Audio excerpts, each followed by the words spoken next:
नरेंद्र मोदी जी।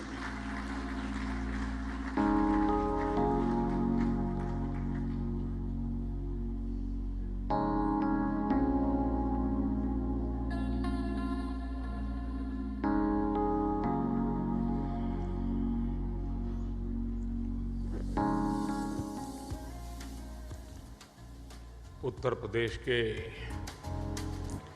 यशस्वी मुख्यमंत्री श्रीमान योगी आदित्यनाथ जी, लखनऊ के सांसद और भारत सरकार के हमारे वरिष्ठ साथी श्रीमान राजनाथ सिंह जी, केंद्रीय मंत्रिमंडल के मेरे अन्य सहयोगीगण, यूपी के उप मुख्यमंत्री, राज्य सरकार के मंत्रीगण, विधानसभा और विधान परिषद के स्पीकर महोदय, यहाँ उपस्थित उद्योग जगत के सभी साथी, अन्य महानुभाव, देवी और सज्जनों, सबसे पहले तो मैं उत्तर प्रदेश के सांसद के नाते, काशी के सांसद के नाते निवेशकों का स्वागत करता हूं और निवेशकों का मैं इसलिए धन्यवाद करता हूं कि उन्होंने उत्तर प्रदेश की युवा शक्ति पे भरोसा किया है। उत्तर प्रदेश की युवा शक्ति में वो सामर्थ्य है कि आपके सपनों और संकल्पों को नई उड़ान, नई ऊंचाई देने का सामर्थ्य उत्तर प्रदेश के नौजवानों में है। और आप जिस संकल्प को लेकर के आए हैं, उत्तर प्रदेश के नौजवानों का परिश्रम, उनका पुरुषार्थ, उनका सामर्थ्य, उनकी समझ, उनका समर्पण आपके सभी सपने संकल्पों को सिद्ध करके रहेगा, ये मैं आपको विश्वास दिलाता हूं।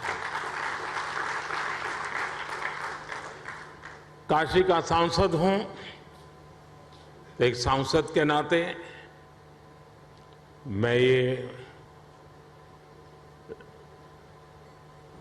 लोभ छोड़ नहीं सकता हूं, मोह छोड़ नहीं सकता हूं। तो मैं इतना तो चाहूंगा कि आप लोग बहुत व्यस्त होते हैं, लेकिन कभी समय निकाल करके मेरी काशी देख के आइए। काशी बहुत बदली,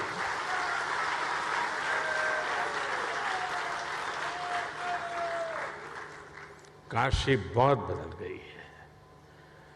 विश्व की ऐसी नगरी अपनी पुरातन सामर्थ्य के साथ नए रंग रूप में सज सकती हैं, ये उत्तर प्रदेश की ताकत का जीता जागता उदाहरण है। साथियों, यूपी में 80,000 करोड़ रुपए से ज्यादा के निवेश से संबंधित समझौते यहां हुए हैं।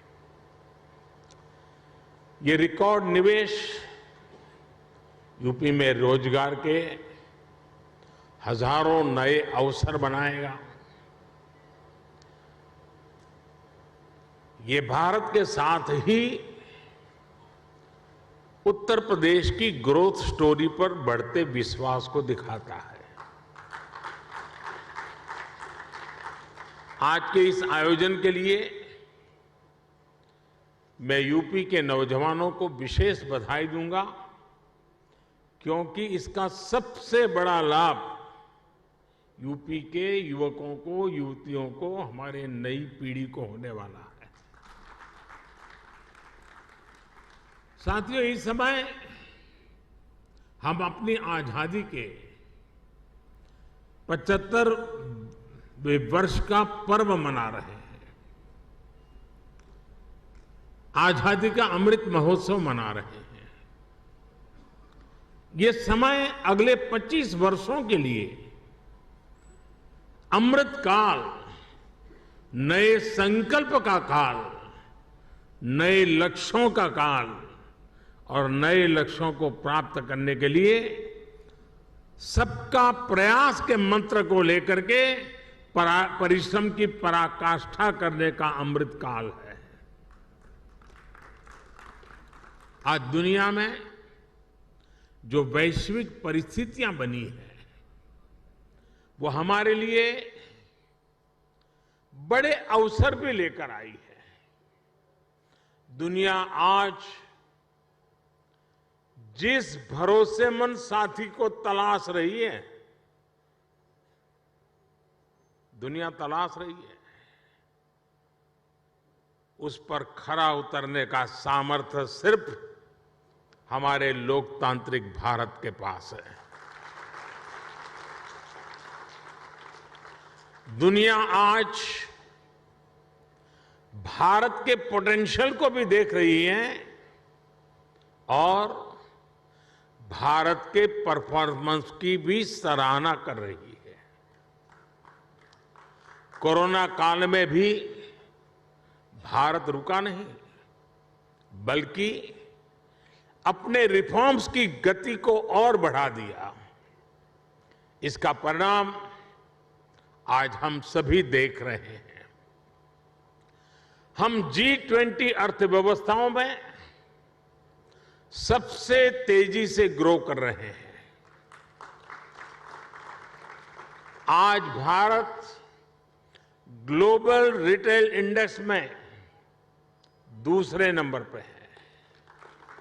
भारत दुनिया का तीसरा सबसे बड़ा एनर्जी कंज्यूमर देश है। बीते साल दुनिया के 100 से अधिक देशों से $84 बिलियन का रिकॉर्ड FDI आया है। भारत ने बीते वित्तीय वर्ष में $417 बिलियन यानी 30 लाख करोड़ रुपए से ज्यादा का मर्केंडाइज एक्सपोर्ट करके नया रिकॉर्ड बनाया है। साथियों, एक राष्ट्र के रूप में अब ये समय अपने साझा प्रयासों को कई गुना अधिक बढ़ाने का है। ये एक ऐसा समय है जब हम अपने फैसलों को सिर्फ 1 साल या 5 साल को देखते हुए सीमित नहीं रख सकते। भारत में एक मजबूत मैन्युफैक्चरिंग इकोसिस्टम, एक मजबूत और डाइवर्स वैल्यू और सप्लाई चेन विकसित करने के लिए हर किसी का योगदान आवश्यक है। सरकार अपनी तरफ से निरंतर नीतियां बना रही हैं, पुरानी नीतियों में सुधार कर रही हैं। अभी हाल ही में केंद्र की NDA सरकार ने अपने 8 वर्ष पूरे किए हैं। इन वर्षों में हम, जैसा अभी योगी जी बता रहे थे, रिफॉर्म, परफॉर्म, ट्रांसफॉर्म के मंत्र के साथ आगे बढ़े हैं।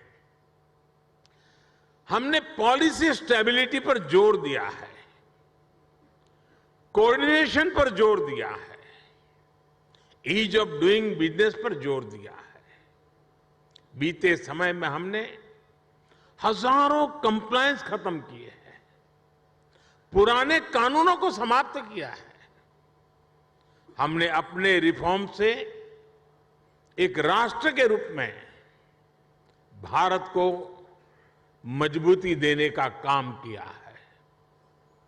One nation, one tax GST हो, वन नेशन, वन ग्रिड हो, one nation, one mobility card हो, one nation, one ration card हो, ये सारे प्रयास हमारी ठोस और स्पष्ट नीतियों का प्रतिबिंब है। जब से यूपी में डबल इंजन की सरकार बनी है, तब से यूपी में भी इस दिशा में तेजी से काम हो रहा है। विशेषकर यूपी में जिस प्रकार कानून व्यवस्था की स्थिति सुधरी है, उससे व्यापारियों का भरोसा लौटा है, बिजनेस के लिए सही माहौल बना है। बीते वर्षों में यहां की प्रशासनिक क्षमता और गवर्नेंस में भी सुधार आया है। इसलिए आज जनता का विश्वास योगी जी की सरकार पर है और जैसे उद्योग जगत के साथी अपने अनुभव के आधार पर अभी उत्तर प्रदेश की सराहना कर रहे थे, मैं सांसद के नाते अपने अनुभव बताता हूं। कभी हमने कोई उत्तर प्रदेश के एडमिनिस्ट्रेशन से निकट से नहीं देखा था। कभी मुख्यमंत्रियों की मीटिंगों में लोग आया करते थे तो वहां के एजेंडा कुछ अलग होते थे, लेकिन एक सांसद के रूप में जब मैं यहां काम करने लगा तो मेरा विश्वास अनेक गुना बढ़ गया कि उत्तर प्रदेश का ब्यूरोक्रेसी, उत्तर प्रदेश के एडमिनिस्ट्रेशन में वो ताकत है जो देश उनके पास चाहता है। जो बात उद्योग जगत के लोग कह रहे थे, एक सांसद के नाते मैंने स्वयं ने इस सामर्थ्य को अनुभव किया है और इसलिए मैं यहां सरकार के सभी ब्यूरोक्रेट्स, सरकार के छोटे मोटे हर व्यक्ति को ये जो मिजाज उनका बना है, इसके लिए बधाई देता हूं, उनका अभिनंदन करता हूं। साथियों, आज यूपी की जनता ने 37 साल बाद किसी सरकार को फिर से सत्ता में वापस लाकर अपनी सेवा की जिम्मेदारी सौंपी है। साथियों, उत्तर प्रदेश में भारत की 5वें-6ठे हिस्से की आबादी रहती है, यानी यूपी के एक व्यक्ति की बेहतरी भारत के हर 6ठे व्यक्ति की बेहतरी होगा। मेरा विश्वास है कि यूपी ही है जो 21वीं सदी में भारत की ग्रोथ स्टोरी को मोमेंटम देगा। और इसी 10 वर्ष को आप देख लीजिए, एक उत्तर प्रदेश हिंदुस्तान का बहुत बड़ा ड्राइविंग फोर्स बनने वाला है जी। ये 10 वर्ष आपको दिखाई देगा, जहां परिश्रम की पराकाष्ठा करने वाले लोग हों, जिस प्रदेश में देश की कुल आबादी का 16% से अधिक कंज्यूमर बेस हो, जहां 5 लाख से अधिक आबादी वाले 1 दर्जन से ज्यादा शहर हो, जहां हर जिले का अपना कोई न कोई खास प्रोडक्ट हो, जहां इतनी बड़ी संख्या में एमएसएमईज हो, लघु उद्योग हो, जहां अलग अलग मौसमों में अलग अलग कृषि उत्पादों, अनाज, फल, सब्जियों की बहार हो, जिस प्रदेश को गंगा, यमुना, सरयू समेत अनेक नदियों का आशीर्वाद प्राप्त हो, ऐसे यूपी को तेज विकास से भला कौन रोक सकता है। साथियों, अभी इस बजट में ही हमने गंगा के दोनों किनारों पर, भारत सरकार के बजट की बात कर रहा हूं, 5-5 किलोमीटर के दायरे में केमिकल फ्री नेचुरल फार्मिंग का कॉरिडोर बनाने की घोषणा की है। डिफेंस कॉरिडोर की चर्चा तो होती है, लेकिन इस कॉरिडोर की कोई चर्चा नहीं करता है। यूपी में गंगा 1100 किलोमीटर से ज्यादा लंबी है और यहां के 25 से 30 जिलों से होकर गुजरती है। आप कल्पना कर सकते हैं कि नेचुरल फार्मिंग की कितनी बड़ी संभावना यूपी में बनने जा रही है। यूपी सरकार ने कुछ वर्ष पहले अपनी फूड प्रोसेसिंग नीति भी घोषित की है। मैं समझता हूं कॉरपोरेट वर्ल्ड के लिए, और यहां जो उद्योग जगत के लोग हैं उनसे मैं आग्रहपूर्वक इस विषय पर कहना चाहता हूं, कॉरपोरेट वर्ल्ड के लिए इस समय एग्रीकल्चर में इन्वेस्टमेंट की एक गोल्डन अपॉर्चुनिटी है। साथियों, तेज विकास के लिए हमारी डबल इंजन की सरकार इंफ्रास्ट्रक्चर, इन्वेस्टमेंट और मैन्युफैक्चरिंग तीनों पर एक साथ काम कर रही है।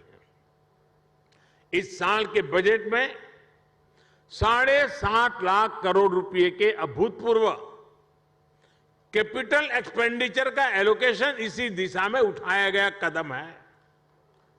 मैन्युफैक्चरिंग को बढ़ावा देने के लिए हमने पीएलआई स्कीम्स घोषित की हैं, जिनका लाभ आपको यहां यूपी में भी मिलेगा। यूपी में बन रहा डिफेंस कॉरिडोर भी आपके लिए बेहतरीन संभावनाएं लेकर आ रहा है। भारत में आज डिफेंस मैन्युफैक्चरिंग पर जितना जोर दिया जा रहा है उतना पहले कभी नहीं दिया गया। आत्मनिर्भर भारत अभियान के तहत हमने बड़ी हिम्मत के साथ फैसला किया है। हमने 300 चीजें ऐसी आइडेंटिफाई की हैं और हमने निर्णय किया है कि ये 300 चीजें अब विदेश से नहीं आएगी। यानी मिलिट्री इक्विपमेंट से जुड़ी हुई ये 300 चीजें हैं। मतलब डिफेंस के क्षेत्र में जो मैन्युफैक्चरिंग में आना चाहते हैं उनके लिए इन 300 प्रोडक्ट के लिए तो मार्केट, एश्योर्ड मार्केट अवेलेबल है। इसका भी आपको बहुत ज्यादा लाभ मिलेगा। साथियों, हम मैन्युफैक्चरिंग और ट्रांसपोर्ट जैसे पारंपरिक बिजनेस की डिमांड को पूरा करने के लिए फिजिकल इंफ्रास्ट्रक्चर को आधुनिक बना रहे हैं। यहां यूपी में भी आधुनिक पावर ग्रिड हो, गैस पाइपलाइन का नेटवर्क हो या फिर मल्टी मॉडल कनेक्टिविटी, सभी पर 21वीं सदी की आवश्यकताओं के अनुसार काम हो रहा है।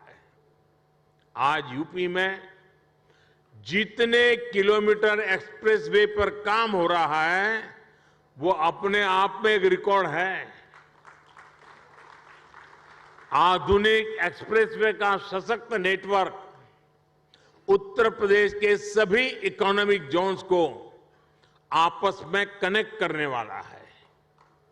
जल्द ही ईपी की पहचान आधुनिक रेलवे इंफ्रास्ट्रक्चर के संगम के रूप में भी होने वाली है। ईस्टर्न और वेस्टर्न डेडिकेटेड फ्रेट कॉरिडोर यही यूपी में आपस में एक दूसरे से जुड़ने वाले हैं। जेवर समेत यूपी के 5 इंटरनेशनल एयरपोर्ट यहां की इंटरनेशनल कनेक्टिविटी को और मजबूत करने वाले हैं। ग्रेटर नोएडा का क्षेत्र हो या फिर वाराणसी, यहां 2 multi modal logistic transport hub का निर्माण भी हो रहा है। इंडस्ट्रियल स्ट्रेटेजी के हिसाब से, लॉजिस्टिक के हिसाब से यूपी देश के सबसे आधुनिक इंफ्रास्ट्रक्चर वाले राज्यों में शामिल हो रहा है। यूपी में बढ़ती हुई ये कनेक्टिविटी और बढ़ता हुआ इन्वेस्टमेंट यूपी के युवाओं के लिए अनेक नए अवसर लेकर आ रहा है। साथियों, आधुनिक इंफ्रास्ट्रक्चर के निर्माण में गति आए, इसके लिए हमारी सरकार ने पीएम गति शक्ति नेशनल मास्टर प्लान बनाया है। ये केंद्र सरकार, राज्य सरकार, अलग अलग विभाग, अलग अलग एजेंसियां इतना ही नहीं, स्थानीय स्वराज की संस्थाओं तक को सभी को एक साथ जोड़ना, उसी प्रकार से प्राइवेट सेक्टर, बिजनेस से जुड़े संस्थानों को एक प्लेटफॉर्म पर लाने का काम ये पीएम गति शक्ति योजना के द्वारा हो रहा है। इस प्लेटफॉर्म के माध्यम से किसी भी प्रोजेक्ट से जुड़े हर स्टेक होल्डर को रियल टाइम जानकारी मिलेगी। अपने अपने हिस्से का काम उसे कब तक पूरा करना है, उसकी प्लानिंग वो समय पर कर पाएगा। बीते 8 साल में प्रोजेक्ट्स को समय पर पूरा करने का जो नया कल्चर देश में विकसित हुआ है, उनको ये नए आयाम देगा। साथियों, बीते वर्षों में भारत ने जिस तेजी से काम किया है, उसका एक उदाहरण हमारी डिजिटल क्रांति है। 2014 में हमारे देश में सिर्फ 6.5 करोड़ ब्रॉडबैंड सब्सक्राइबर थे। आज इनकी संख्या 78 करोड़ से ज्यादा हो चुकी है। 2014 में 1 GB डेटा करीब करीब 200 रुपये का पड़ता था। आज इसकी कीमत घटकर 11-12 रुपये हो गई है। भारत दुनिया के उन देशों में है जहां इतना सस्ता डेटा है। 2014 में देश में 11 लाख किलोमीटर का ऑप्टिकल फाइबर था। अब देश में बिछाए गए ऑप्टिकल फाइबर की लंबाई 28 लाख किलोमीटर के पार कर चुकी है। 2014 में देश में 100 से भी कम, यानी 100 भी नहीं, 100 से भी कम ग्राम पंचायतों में ऑप्टिकल फाइबर पहुंचा था। आज ऑप्टिकल फाइबर से जुड़ी ग्राम पंचायतों की संख्या भी 1.25 लाख को पार कर गई है। 2014 में देश में 90,000 के आसपास ही कॉमन सर्विस सेंटर्स थे। आज देश में कॉमन सर्विस सेंटर्स की संख्या भी 4 लाख से ज्यादा हो गई है। आज दुनिया के डिजिटल ट्रांजैक्शन का करीब करीब 40% भारत में हो रहा है। दुनिया का 40%। किसी भी हिंदुस्तानी को गर्व होगा। जिस भारत को लोग अनपढ़ बताते हैं, वो भारत ये कमाल कर रहा है। हमने बीते 8 वर्षों में डिजिटल क्रांति के लिए जिस फाउंडेशन को मजबूत किया, उसी का नतीजा है कि आज अलग अलग सेक्टर्स के लिए इतनी संभावनाएं बन रही है। इसका बहुत बड़ा लाभ हमारे युवाओं को मिला है। 2014 से पहले हमारे यहां कुछ 100 स्टार्टअप ही थे, लेकिन आज देश में रजिस्टर्ड स्टार्टअप की संख्या भी 70,000 के आसपास पहुंच रही है। अभी हाल ही में भारत ने 100 यूनिकॉर्न का रिकॉर्ड भी बनाया है। हमारी नई इकोनॉमी की डिमांड को पूरा करने के लिए डिजिटल इंफ्रास्ट्रक्चर की मजबूती का बहुत लाभ आप लोगों को मिलने वाला है। साथियों, मैं आपको आश्वस्त करता हूं कि यूपी के विकास के लिए, आत्मनिर्भर भारत के निर्माण के लिए जिस भी सेक्टर में जो भी रिफॉर्म आवश्यक होंगे, वो रिफॉर्म निरंतर किए जाते रहेंगे। हम नीति से भी विकास के साथ हैं, निर्णयों से भी विकास के साथ है, नियत से भी विकास के साथ है और स्वभाव से भी विकास के साथ है।